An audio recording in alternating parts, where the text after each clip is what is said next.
The government and the principal opposition party BJP appear to be on loggerheads today on CAG report on 2G issue. After recent media reports quoting a senior former CAG official RP Singh, which claimed that he was forced to sign the report, government became aggressive. It questioned the inflated laws in allocation of the spectrum. An explanation on the issue from PSC chairperson Murli Manohar Joshi was also sought.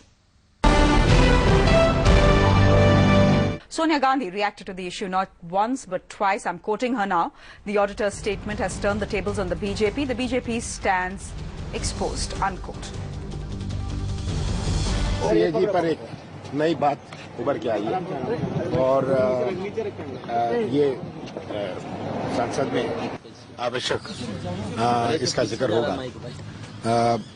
कई सदस्यों ने मुझे phone करके सुबह कहा है कि वो चाहते हैं कि इस पर जांच होए।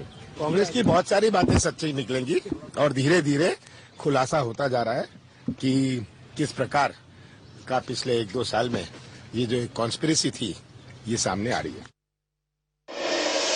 He is holding the position of chairman of PSC and he is an important leader in the primary opposition party in parliament, and he is being alleged to have influenced the CAG report. Then it is a very serious matter, and I demand proper answer from Dr. Murli Manohar Joshi. He has to explain the entire position.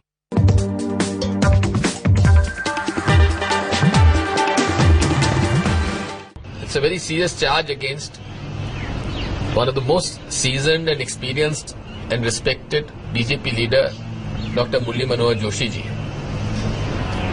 In the interest of the parliamentary democracy in this country, he must come out with a categorical statement on this issue. मुझे ऐसा लगता है कि जो एक साजिश चल रही है CAG, PSC वगैरह को बदनाम करने की और ये दिखाने की कि इसमें जो कुछ जांच की जा रही है वो पूर्वाग्रह की है और वो उचित नहीं है। Second figure of which appeared in my report was around 37,000 crores, and that was on account of the allocation of excess spectrum beyond the terms and conditions of the contractual agreement. You got my point?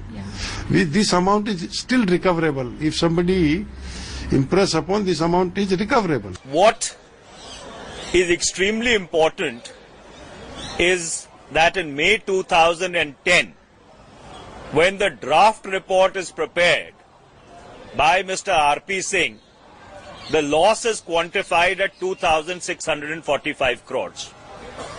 In November 2010, when the report is presented before Parliament, the loss jumps to 1,76,000 crores.